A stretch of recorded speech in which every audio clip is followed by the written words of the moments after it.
Renovation in France, what's behind the wood panelling? So on this one, we're going to be investigating what lies beneath or what lies behind the wood panelling that's on the gable end wall, which is in a fair old state, to be honest with you. So this is the right-hand side of the chimney breast that's lost a lot of its render or whatever is on there, plaster that needs sorting out, and there's a big crack running all the way up and down it. And that's just where the brickwork meets the stonework. There's another large couple of cracks in and around the building, but it's nothing to really worry about. It's a wooden frame, and obviously you'll always have movement with a wooden frame, and it's more forgiving than masonry and stuff. So this is the wood paneling I'm talking about. It's around about an inch thick, around about 25 millimeters thick. It's been put on, it was put on probably 40 years ago for whatever reason we're about to find out.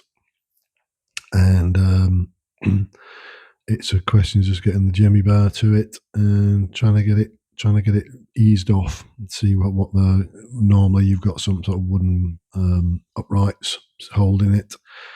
So the wooden uprights are fixed to the wall, and then the panels are fixed to the uprights, and that way you get some sort of level. Because I'm presuming the wall isn't overly level.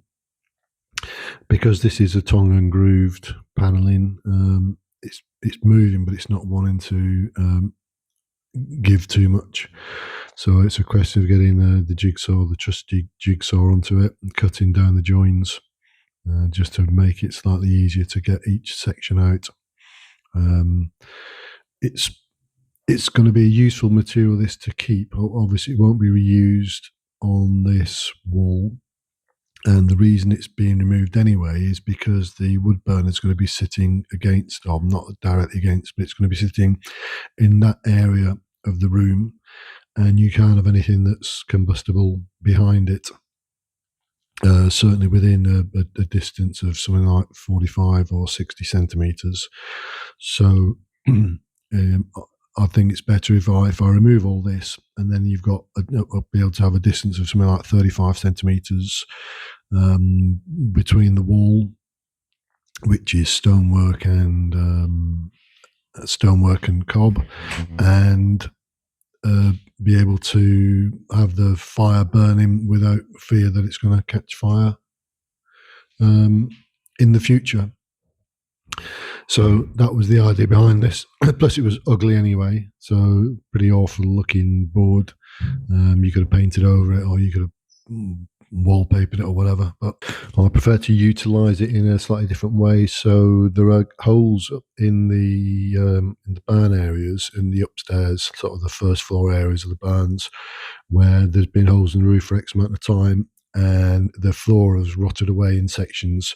So these nice thick tongue and grooved chipboard here, I'll be able to use to patch in the floors up in the certainly in the grenier, in the barns, which are going to be the garage and the workshop.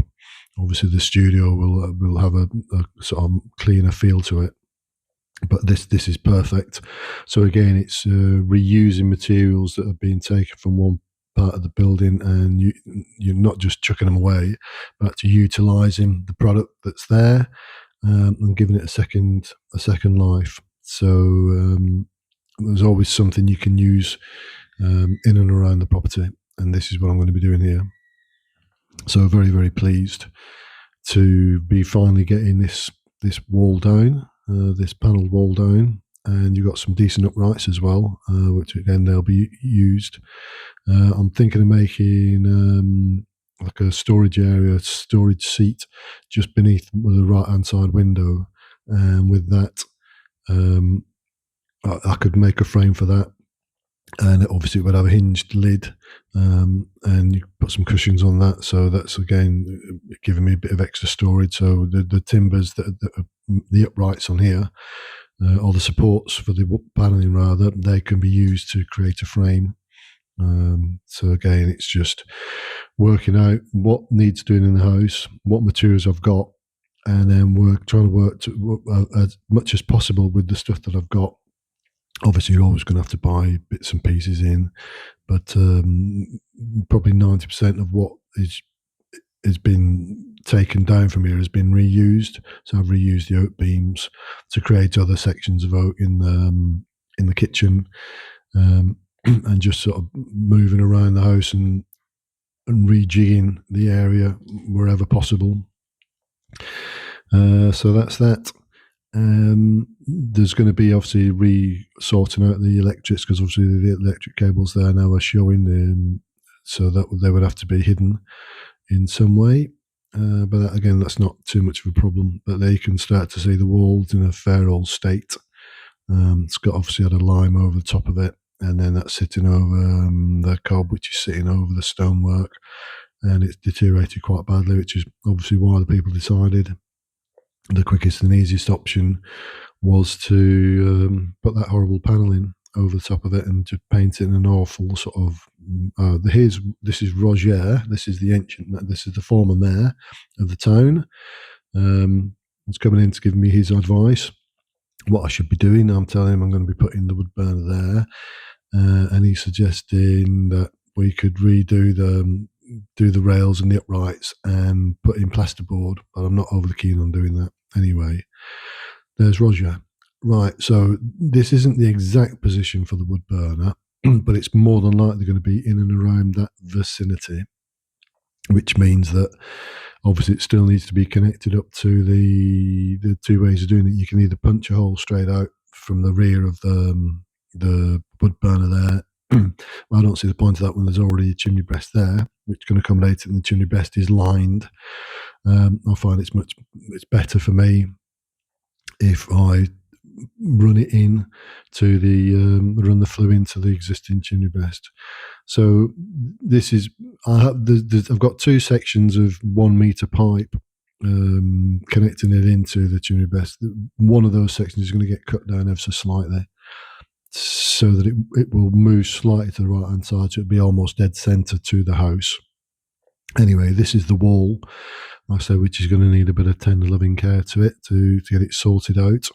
And with that, then I can then finally fix the wood burner in place, and obviously the wood burner needs a hearth around it and all the rest of it, and all that will be taken care of beforehand, and then it'll be permanently fitted, and then the chimney breast to a degree can get sort of sealed up there. I was going to remove it entirely, but I don't see the point of that. I'll just take off there's lips on there. You can there's another crack. You see yet another crack to the house, but again, it's nothing too major. The materials are moving in and around the timber frame, but the timber frame is unaffected to a degree. So that was it. We've discovered what's behind the panelled wall, and it's a bit of a mess, but it's doable. And there's, I say, the new position. What do you think? Thanks for watching this video. Please like and please leave a comment.